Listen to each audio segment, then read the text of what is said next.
So in all, Mina, on my side, I'm going to vote for the ANC with its flaws and all. I know very well there is no party that is going to deliver us than the ANC. These others are just doing that for themselves. And number two, most of them are playing with our poverty to get seats in the ANC. It's not to say that we love what the ANC is doing. With all what they are doing, we don't want it. But with all what they have done for us, especially we in the older age, we know what they have done for us. They've put us out of apartheid. We were walking in the streets with cars in times of apartheid, not on the pavements. The ANC came and they delivered us. We were walking around with dom pass, which is a pass. You wouldn't go out of the gate not having your pass. And the ANC came and it delivered us. Today, that everybody is now talking bad about the ANC, even young children who are not even born, that don't know the ANC. The ANC made us what we are today with their flaws and all. We will give them a chance and we'll vote for them. You know what I wish for? I wish for legal foreigners that are enjoying life in South Africa just to come out and tell people how much they are enjoying this life. Simply because they're living a fair and honest life. They are legally here. They are not committing any crimes. They haven't stolen anybody's identity. They don't come out at night to grape and murder people. They're living an honest, clean life. How many of them are here? I wish those people can actually just come out and tell the lizards and frogs and rats and mosquitoes outside South Africa that South Africans are not xenophobic. This is one of the most accommodating countries you can ever find in Africa. And also tell them about the benefits of being a citizen, a legal citizen in South Africa. There is so much that they are enjoying. There is so much that they are enjoying every single day, and they're just living peacefully so with the rest of us because they are not causing any chaos, they are not committing any crimes. But you hear a lot of these frogs outside, they've got so much to say, and these illegal ones that are here, they've got a lot to say. How many doctors do we have in our hospitals that are from DRC, that are from Nigeria? Saloons are operated by who? People from Ghana, most of them, not all of them, people from Nigeria. In your hotels, you got a lot of people that are working in hotels that are from Zimbabwe. In your restaurants, from Zimbabwe, most of them. Your Uber drivers and your Bolt drivers, most of them are not South African. This food delivery things, the scooter things, most of them are not South African.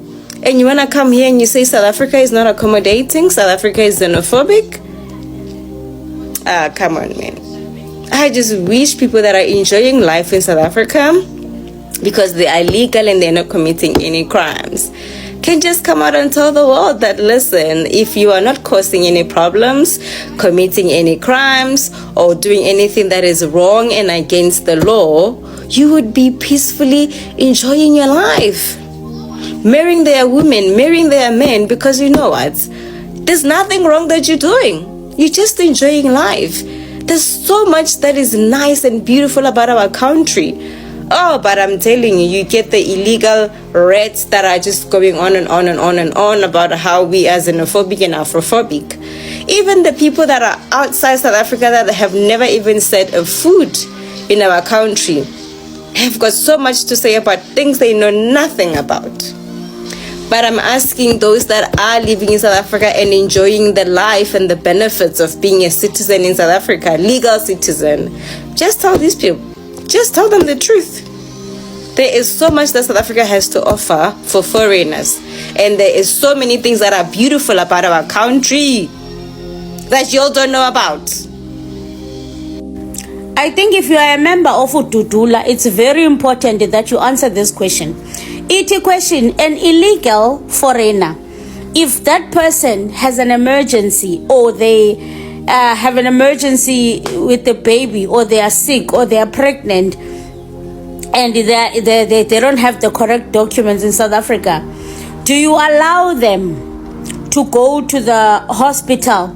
Since you guys say nope, they must go, do you allow them to go to the hospital, or do you rather they die or on the street? I want you to answer this question for me. Then I'm gonna play you a response from your president, President Wayne Pagututula, because she was asked the same question. Uguti, since you are chasing everybody away, you don't want them to go to the hospitals, fine. If they have an emergency right now, it's either they're about to give birth, they are sick, or something is happening, do you turn them away because they are illegal? Or what do you do? And this is what your president answered. But before you listen to this, first answer for yourself up enhlizweni yakho, so that you can see if wena ne president yakho you guys are aligned now or you are not aligned. Constitution must not be misinterpreted. When it says everybody, it meant South Africans. Now, this is the constitution that was drafted just after apartheid, and it was the conclusion of black, coloureds, and Indians, not foreigners. Nobody can draft a constitution that will accommodate foreigners. That's the same reason why we have immigration laws that will talk to the constitution. So when it says everyone who lives in it, it meant South Africans. And when it says a court has interpreted that completely differently. That's what you're saying. Just very quickly before I move to the others. If a mother arrives, somebody with no documentation, a migrant, she's in pain because of complications, are you going to turn her away? So, like we've always said, that, we've got nothing against our black South Africans, not just black, but, we've got nothing against. My question is a Zimbabwean, somebody from Zambia, are you going to turn her away? What I'm saying is, I'm coming there. Please give me a chance. So life comes first. That's what we've always said. And if, yes, it is an emergency, we will let them be treated. But as soon as they are stable, they must be handed over to the law enforcers. If they're undocumented, then they need to be deported back home. If they are legal in the country, then they must pay for the services. South Africans are lazy. South Africans are so lazy that they wake up at 3 a.m. and they're at work by 4 a.m. I used to work for a driver's school when I was in university, Eastway Driving School. And I would get there like 5 a.m. and there were people who were already there. If you do a job that requires you to get on a bus because work is so far away because of spatial planning. I once got up at like 3 a.m. I wanted to be the earliest anywhere. And there were people on the bus before 4 a.m.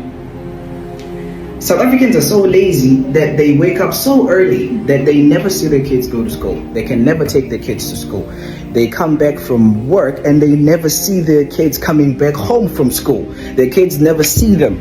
They are so lazy. South Africans are so lazy that there's a term in... Hello, how are you, Veronica? Yes, I look like Elton John. So, they wake up so early that taxi drivers in Joburg are called Mageza because they are said to bathe using taps or sinks in bathrooms because they have to be there to take other people to work so early in the morning. And they do jobs with no health insurance, no retirement fund, no days off. South Africans are so lazy that they take care of their families with little to no pay. South Africans are so lazy that you will go to a petrol station, I almost said gas station, I'm not American, and you will find a petrol attendant at 2 a.m., 12 p.m., 4 p.m., 4 a.m. They are smiling. South Africans are that lazy. Very lazy. That we must give primary health care. Issues of illegal immigrations. I'm the MMC of health. I do not belong to Home Affairs. So if you have a crisis of needing to check how many foreigners are there, you cannot bring it to our doorstep. This is a clinic that ministers everyone and anything that is here with health issues. No, I want to be clear.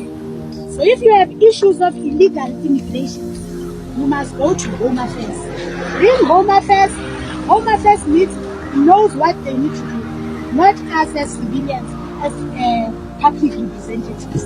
So no one, I'm saying no one, must ever come to the doorsteps of a clinic and say he's going to picket and is a mandate of any party. Here our task is to ensure that everyone who arrives here receives the medical attention. If you have issues, you must go and lobby your political structures, parliament and everything, that no foreigners must not enter our public facilities. That's where we will get the mandate. But what you guys are doing is a human rights violation.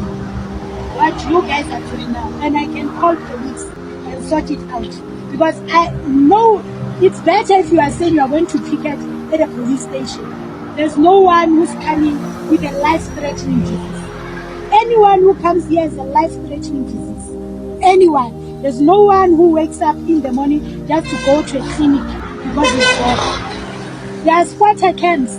That's where you should be locating them, not in our health facilities.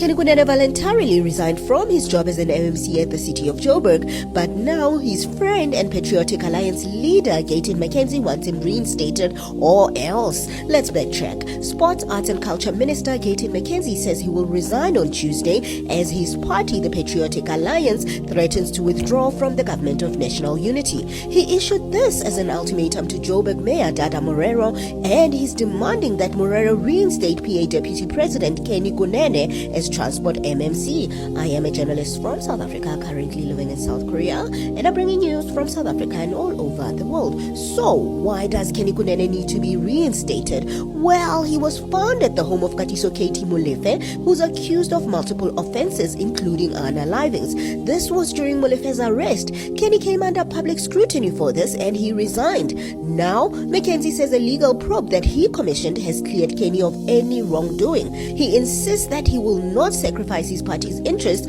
for the perks of a high office. If McKenzie follows through, then the PA will be the first party to exit the GNU since it was formed 15 months ago, and McKenzie will be the first minister to resign as a result. So, what do you think? Do you think Kenny should be reinstated, or do you think McKenzie will actually resign on Tuesday? Let me know your thoughts in the comments section. So is it the responsibility of Dudula to know whether someone is documented or not? Now, we as the concerned citizens of the country, we have all the right.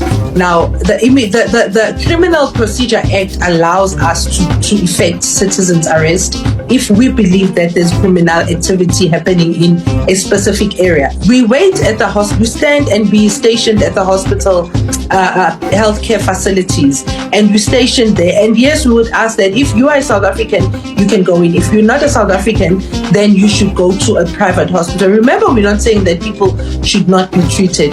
These laws need to be enforced. I mean, we've been stationed at these healthcare facilities for 2 months, more than 2 months now, but you don't see law enforcers coming to do what they're supposed to be doing. I mean, and we are going to make sure that the laws are enforced. Breaking news, my people. The president of South Africa, who is Mr. Cyril Ramaphosa, was just disrespected yesterday at the United Nations Summit, which was held in Europe, where all the presidents were called to recognize the state of Palestine. My people, every president who came on the microphone was given enough time to say all what they wanted until they finished to recognize the state of Palestine.